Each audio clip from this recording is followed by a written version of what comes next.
آمين. اللهم اجعل كلامي راشدا ومرشدا وفكرتي نوّر وقلبي أرشدا. سدد لساني نوّر جناني صفي أماني وذد برائي. Alhamdulillah, chers frères et sœurs, aujourd'hui nous allons vous entretenir sur la prière. La prière étant le pilier fondamental de la religion. La prière, le prophète nous dit sallallahu alayhi wa sallam, as-salatu imaduddin, faman aqamaha faqad aqama ad-din, wa man tarakaha faqad hadama ad-din. La prière est le pilier fondamental. Quiconque respecte la prière, qui est à la religion, il est un musulman. Et quiconque la délaisse, c'est-à-dire l'abandonne complètement, a non seulement effondré la religion, mais il n'est pas considéré comme un musulman. Donc, il est très important, chers frères et sœurs, de s'en veiller quotidiennement, 5 fois par jour. Il y avait un peuple qui, après la disparition de leur grand-père, ont abandonné la prière. Et Dieu nous le dit dans le Coran, فَخَلَفَ مِن بَعْدِهِمْ خَلْفٌ أَضَاعُوا الصَّلَاةَ وَاتَّبَعُوا الشَّهَوَاتِ فَسَوْفَ يَلْقَوْنَ غَيًّا. Ils ont abandonné la prière, suivre les désirs charnels, et ils seront jetés dans un feu très profond qu'on appelle Ghayy. Sauf ceux qui demandent pardon, illa man taba wa amana wa amila salihan. Sauf celui qui se repentit, croit en Dieu et font ou fait de bonnes actions. Donc, pour celui qui abandonnait la prière, pour celui qui ne priait pas, pour celui qui ne respecte pas les 5 prières quotidiennes, parce qu'il y a certains, ils peuvent prier 13 heures, il y a certains même qui ne prient que vendredi. Oui, il y a certains, ils ne prient que la prière du vendredi. Et ça, ce n'est pas une prière. Donc, la prière, on doit prier toutes les 5.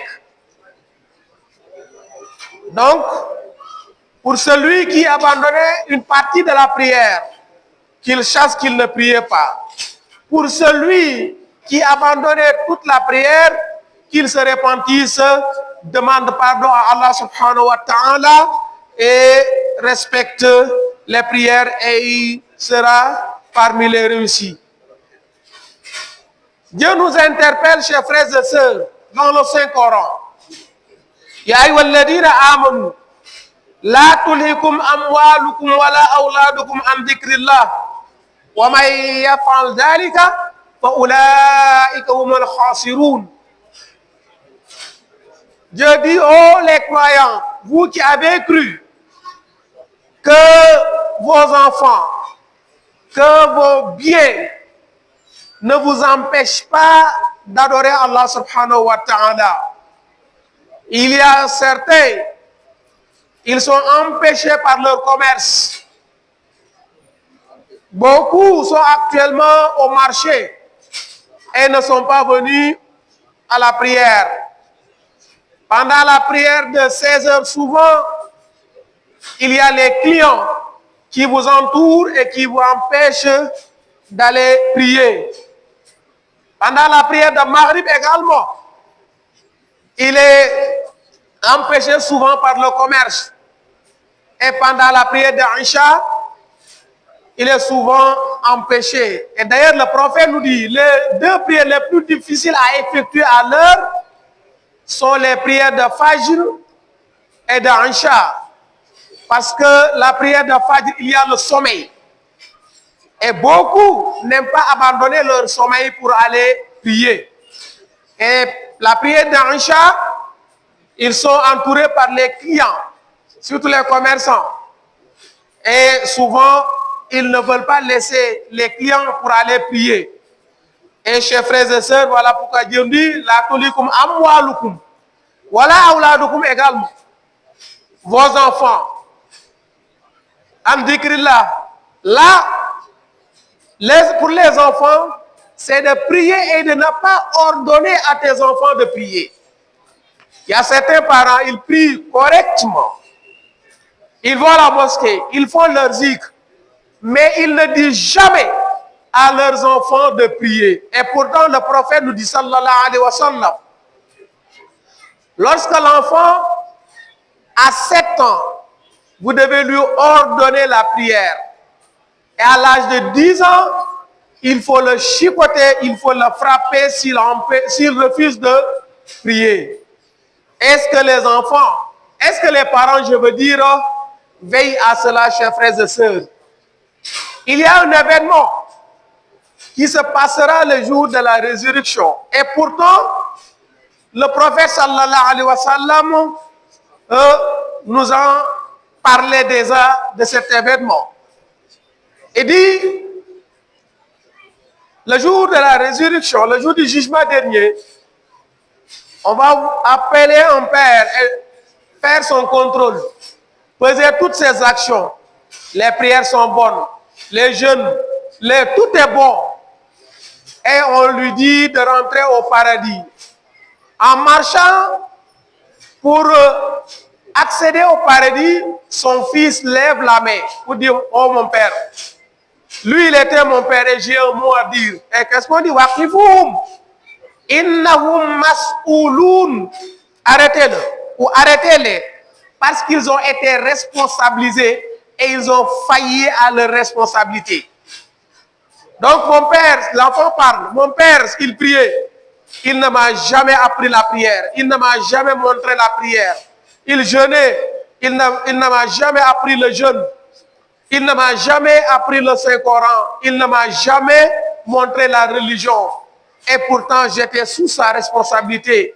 Et il a failli à sa responsabilité. Et on dit, Dieu leur donna une corde. Dieu va leur donner une corde. Il va donner à l'enfant qui doit aller en enfer la force d'un chameau. Et au père, la force d'un poulet. Le père qui est devant la porte du paradis et l'enfant devant la porte de l'enfer, il se tire. Et celui qui parviendra à tirer son prochain, ils vont entrer ensemble le lieu où ils se trouvent. Donc, évidemment, on ne peut pas comparer la force d'un poulet et la force d'un chameau. Donc, c'est pour vous dire facilement que souvent, les enfants peuvent conduire ou faillir à sa mission, peut conduire l'homme, peut conduire le fidèle à accéder à un enfer que Dieu nous donne la bonne compréhension. Voilà pourquoi Dieu nous dit, tous ceux qui feront cela seront les vrais perdants, car ils seront dans l'enfer, que Dieu nous en garde. Chers frères et sœurs, sachez que la première chose qui sera vérifiée le jour de la résurrection, c'est la prière. Le prophète nous dit, أول ما يحاسب به العبد يوم القيامة من عمله الصلاة فإن صلحت فقد أفلح وأنجح وإن نقصت فقد خاب وخسر. Chers frères et sœurs, le prophète sallallahu nous dit, la première chose qui sera vérifiée le jour de la résurrection, la prière. Avant de contrôler le jeûne, avant de contrôler les hajj, avant de contrôler les aumônes, avant de contrôler quoi que ce soit, c'est la prière d'abord. Et le prophète nous dit, si elle est bonne, tout sera bon. et la personne aura la réussite. Si on contrôle la prière et qu'elle est bonne, tout le reste sera bon. On ne va pas contrôler les autres. Mais, si elle n'est pas bonne, s'il y a des manquements, la personne ne priait pas correctement, ne respecte pas les heures, ou même ne connaissait même pas comment prier, il y a de graves manquements, dans ce cas, c'est l'échec. Et celui qui aura échoué va rentrer en enfer, que Dieu nous en garde. Voilà pourquoi le prophète dit faqad khaba wa khasira. Chers frères et sœurs, le prophète sallallahu alayhi wa sallam nous dit la séparation entre les musulmans et les mécréants, c'est la prière. Oui, al-ahdu alladhi baynana wa baynahum as-salat faman taraka faqad kafar. L'engagement que nous avons pris entre nous et le Seigneur, c'est la prière. Nous avons dit que nous croyons en Dieu. Ça, c'est notre cœur, c'est au fond de nous-mêmes. Dieu, il le sait, mais il faut le manifester à travers des adorations. Il ne faut pas dire je crois, je crois, je crois, je crois. Tu ne pratiques pas. Je crois, ou bien tu dis je crois, mais tu ne pratiques pas. Ça ne sert à rien. Il faut manifester cette croyance par une pratique. Voilà pourquoi quand j'entends souvent des personnes dire que je suis un musulman non pratiquant, ça n'existe pas. Ça n'existe même pas, chers frères. Vous pratiquez, vous êtes un musulman, vous ne pratiquez pas, vous ne l'êtes pas du tout. Oui, c'est une religion de pratique. Serigne Touba Khadim Rasoul avait l'habitude de dire la croyance, c'est l'âme chez la personne. Et la pratique, c'est chez le corps. Et la perfection, ce sont les habits. Al-Iman, Al-Islam ou Al-Ihsan. Al-Iman, c'est la croyance, c'est l'âme, on ne voit pas l'âme. Celui qui dit je crois, mais il ne croit pas, est-ce qu'on va voir sa croyance? Non. Mais c'est le corps maintenant qui va déterminer cette âme. Donc le corps, c'est l'islam, c'est la pratique. On te voit prier, tu jeûnes, tu fais comment dirais-je, les plis, tous les plis, tu respectes les plis. Maintenant, la perfection qui est al-ihsan, ce sont les habits. Les habits déterminent notre beauté. On sera beau à travers nos habits. À travers nos habits, on cherche les plus beaux habits. Maintenant, ça doit être nos actions. Quand on prie, nous devons prier la plus belle des manières. Quand on jeûne, on doit perfectionner. Tout ce qu'on fait, on doit perfectionner. C'est à l'islam. Est-ce que les trois peuvent se séparer? Non. Parce qu'un corps qui n'a plus d'âme, ce n'est plus une personne, mais c'est un cadavre. Et une personne qui a une âme et son corps et qui ne porte pas des habits, mais elle n'est plus une personne normale. On ne parle plus d'un homme normal, mais on parle d'un fou. Que Dieu nous en garde. Voilà pourquoi, chers frères et sœurs, les trois ne peuvent pas se séparer. Al-Iman, Al-Islam ou Al-Ihsan. Donc, celui qui délaisse la prière, celui qui abandonne complètement la prière a mécru. Il n'est plus croyant. Donc, il faut que Dieu nous donne la bonne compréhension. Le prophète nous dit sallallahu alayhi wa sallam, Bayna al-abdi wa bayna al-kufri tarku salat. C'est simple. Entre le musulman et le mécréant, c'est l'abandon de la prière. C'est l'abandon de la prière. Vous priez, vous êtes dans le groupe des musulmans, vous avez abandonné la prière, vous êtes dans le groupe des mécréants. Que Dieu nous en garde. Donc il faut veiller à la prière. Prier à l'heure, prier correctement, effectuer les 5 prières quotidiennes et surtout apprendre comment prier. Parce qu'il ne s'agit pas de dire Allah Akbar, Assalamu alaikum. Il y a des choses qu'on dit dans la prière et il faut les apprendre pour pouvoir prier correctement. Oui, on peut les apprendre. Parce que nous avons appris un métier, ou bien des métiers pour réussir dans cette vie éphémère. Mais pour réussir à l'au-delà également, il faut apprendre la religion. Et maintenant, l'apprentissage est très facile. Parce qu'on va apprendre à travers WhatsApp, à travers les réseaux sociaux. Mais souvent, on utilise ces réseaux sociaux pour faire autre chose. Que Dieu nous en garde. Chers frères et sœurs, le prophète sallallahu alayhi wa sallam nous dit: Man taraka salata muta'ammidan faqad bari'at minhu zimmatullah.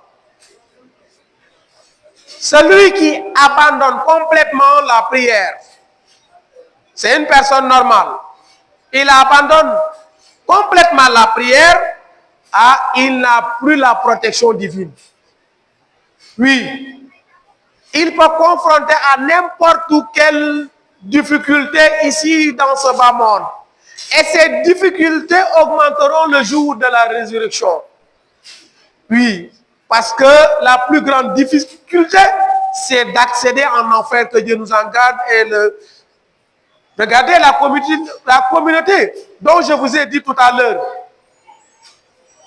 فَخَلَفَ مِنْ بَعْدِ خَلْفٌ أَضَاعُوا الصَّلَاةَ وَاتَّبَعُوا الشَّهَوَاتِ فَسَوْفَ يَلْقَوْنَ غَيًّا.